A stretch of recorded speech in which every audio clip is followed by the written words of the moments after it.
नमस्कार दोस्तों। आज मैं जिनके बारे में बोलने जा रहा हूं वो यहाँ के ही नहीं, हिंदुस्तान के ही नहीं, इस पूरी दुनिया के जाने माने व्यक्ति थे जिन्हें सब लोग जानते हैं, मानते हैं और बहुत ही श्रद्धा से उनका नाम लेते हैं। जी हाँ दोस्तों, मैं जिनके बारे में बात कर रहा हूं वो है स्वामी विवेकानंद। कौन नहीं जानता उनको। वो हम सबके स्पिरिचुअल लीडर थे, ज्ञान के भंडार थे और उनके जो गुरु थे उनको भी कौन नहीं जानता, रामकृष्ण परमहंस।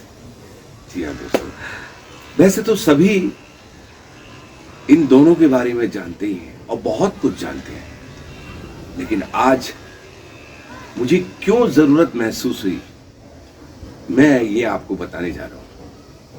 बहुत समय से मैं ये सोचता था कि मैं जिन्हें बचपन से एडमायर करता हूं और जिन्हें देख देख कर, सुन सुन कर, समझ समझ कर मैं बड़ा हुआ और बहुत कुछ योगदान उनका रहा मेरे यहाँ तक पहुँचने में, मेरे कैरियर के और मेरी समझ है उसको यहाँ तक पहुँचाने में। जी हाँ, वो यही थे स्वामी विवेकानंद। एक सवाल ने मुझे ये वीडियो बनाने पे मजबूर किया। वो एक सवाल था जो उन्होंने अपने गुरु से पूछा, रामकृष्ण परमहंस से। वो सवाल था, मैं कौन हूं। हाँ दोस्तों, ये एक इतना बड़ा सवाल है ये, जो कि हर स्पिरिचुअल आदमी, हर वो आदमी जिसकी यात्रा आध्यात्मिक है, जो अपनी खोज में निकला है, जो ये जानने निकला है कि वो स्वयं कौन है, उसको बनाने वाला कौन है, ये दुनिया क्या है, ये ब्रह्मांड क्या है। दोस्तों, बहुत सारे लोग हैं जिन्होंने ये खोज की है। वो ये जानना चाहते हैं कि आखिर वो है कौन। वो कर तो बहुत कुछ रहे दुनिया में, बट वो जो करने वाला है वो है कौन। दोस्तों, मैं बताने जा रहा हूं आपको स्वामी विवेकानंद जी के बारे में। उनके बचपन का नाम नरेंद्र था, नरेंद्र नाथ दत्त। दोस्तों, वो कलकत्ता में जन्मे। उनका जन्म 12 जनवरी 1863 में हुआ था। बचपन से ही वो बहुत ही इच्छुक प्रवृत्ति के व्यक्ति थे। जब वो बालक थे, उनके मन में तरह तरह की जिज्ञासाएं उत्पन्न होती रहती थी। तो शायद यही वो कारण था कि वो धीरे धीरे स्पिरिचुअलिटी की तरफ, आध्यात्मिकता की ओर मुड़े। हाँ दोस्तों, ये एक ऐसा सवाल है ना कि मैं कौन हूं। इस सवाल ने उनको भी झकझोर कर रख दिया और वो इस खोज में निकल पड़े कि मुझे कौन बताएगा कि मैं कौन हूं। वो अपने गुरु की तलाश में भटकते रहे। फिर एक दिन वो जब अपने गुरु के पास पहुंचे, गुरु रामकृष्ण परमहंस जी के पास, तो दोस्तों, एक बहुत ही प्यारा वाकयात है जिसने इतना बड़े व्यक्तित्व को जन्म दिया। वो घटना मैं आपको बताने जा रहा हूं। वो यही थी कि जब स्वामी विवेकानंद अपने गुरु रामकृष्ण परमहंस के पास पहुंचे तो उन्होंने दरवाजा नॉक किया। जब दरवाजा खोला तो सामने उन्होंने देखा रामकृष्ण परमहंस खड़े हुए थे। लेकिन उससे पहले जो घटना घटी वो मैं बता रहा हूं। जब वो दरवाजा खटखटा रहे थे तो यहां से गुरुजी पूछते हैं, रामकृष्ण परमहंस कौन है? तो वहां से जवाब आता है, यही सवाल मेरे मन में है, इसी सवाल का जवाब जानने में यहां आया हूं। गुरुजी ने जल्दी से फटाक से दरवाजा खोला, सामने देखा तो एक बालक खड़ा हुआ था।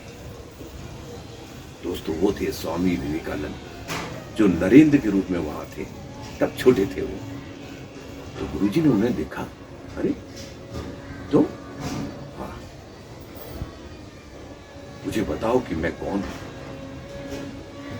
यही सवाल मेरे मन में है, इसका जवाब जानने में यहां आया हूं। गुरुजी ने जैसे उनको ऊपर से नीचे तक देखा और उनको जैसे कि कुछ याद आ गया और उन्होंने कहा, मैं बरसों से तुम्हारी ही तो तलाश कर रहा था, आओ आओ। और उन्होंने नरेंद्र स्वामी विवेकानंद को अंदर लिया करके, और यहां से दोस्तों उनकी जो आध्यात्मिक यात्रा वो शुरू हुई।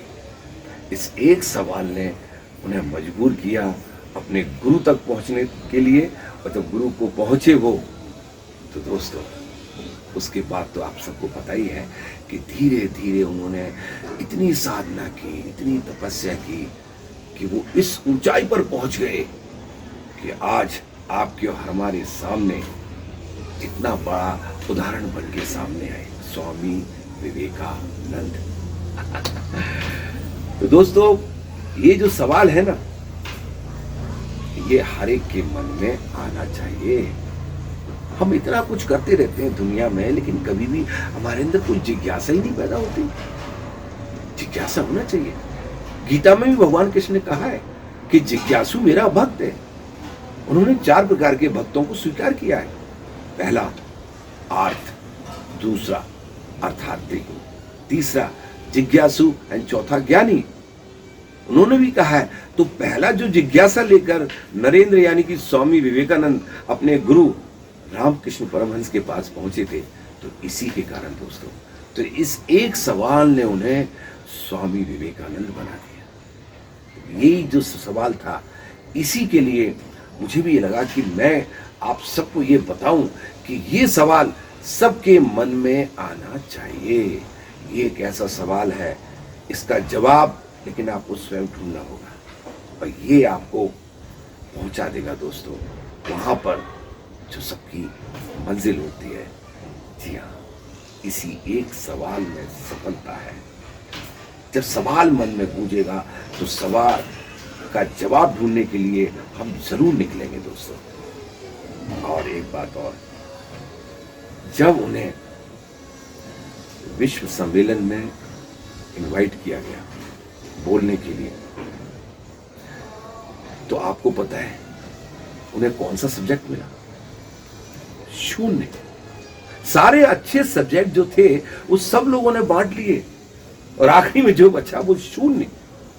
लेकिन आप सबको पता है कि शून्य के ऊपर जब उन्होंने भाषण दिया दोस्तों, ये अमेरिका का जो शहर था वो था शिकागो। जी हाँ, तो ये घटना शिकागो में घटी, और जब उन्होंने ये भाषण दिया तो आपको क्या बताएं, तालियों से पूरा जो हॉल है वो गूंजने लगा। बहुत समय तक तालियां ही बजती रहीं जब उन्होंने शुरुआत की दोस्तों, और उनके शब्द थे, my brothers and sisters of America. ये कहते ही क्या बताऊं, मेरे भी रोंगटे खड़े हो जाते हैं दोस्तों, क्योंकि ये इतनी बड़ी बात थी। जब उन्होंने स्टार्ट किया तभी समझ में आ गया कि कौन है बोलने वाला, और उसके बाद तो सबको पता ही है कि वो जो भाषण था अपने आप में एक ऐतिहासिक भाषण, ऐतिहासिक स्पीच के रूप में हमारे सामने आया। और दोस्तों उनकी जो मृत्यु हुई, मैं मृत्यु तो नहीं कहूंगा, उन्होंने जब समाधि ली, मात्र 39 उम्र में, 39 वर्ष में उन्होंने समाधि ली। जी हाँ, और वो दिन था 4 जुलाई 1902। लेकिन कहते हैं कि महापुरुष थोड़े से समय में भी इतना कुछ कर जाते हैं कि जो बाकी के लोग अपनी पूरी जिंदगी में नहीं कर पाते। उनमें से एक थे स्वामी विवेकानंद। तो दोस्तों मैं क्या कहूं उनके बारे में, जितना भी कहूं कम है। बस ये कुछ बातें थी जो मुझे कहना थी दोस्तों, कि जब आप किसी से दिल से कनेक्ट होते हो ना, तो सामने वाला भी आपसे जुड़ जाता है। और यही उन्होंने किया अपने शिकागो वाले भाषण में, जब उन्होंने कहा, मेरे प्यारे अमेरिकन भाइयों और बहनों, ये कहते ही उन्होंने एक परिवार की तरह उन सबको अपने आप से जोड़ दिया। दोस्तों जब जोड़ लेते हैं, जब सब एक हो जाते हैं, तो वो जो एक है हम सबका मालिक, वो भी हमसे जुड़ जाता है। क्योंकि अल्टीमेटली तो वी आर फैमिली, है तो हम एक परिवार की तरह, है ना। जब परिवार की तरह तो प्रेम तो होगा ही, नहीं तो प्रेम कहां से आएगा। तो दोस्तों ये कुछ बातें थी जो मुझे शेयर करनी थी इस वीडियो के माध्यम से। बाकी तो सबको पता है, रेस्ट इज हिस्ट्री, कि रामकृष्ण परमहंस भी उनके जो गुरु थे वो खुद अपने आप में स्पिरिचुअलिटी के किस मुकाम पर थे, किस ऊंचाई पर थे। उन्होंने भी जो पाया साधना और तपस्या के बल पर होगा। दोस्तों बस ज्यादा ना बोलते हुए मैं बस अपनी भाषा को यहीं विराम दूंगा।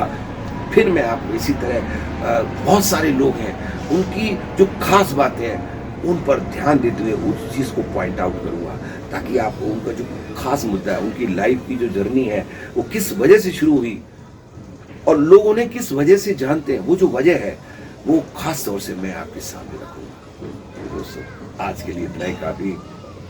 फिर मिलते हैं जल्दी किसी और वीडियो में किसी और सब्जेक्ट के साथ। तब तक राधे राधे। तो दोस्तों इस तरह के और अधिक वीडियोस देखने के लिए हमारे इस चैनल को सब्सक्राइब करें, लाइक करें, कमेंट करें और बेल आइकन दबाना ना भूलें।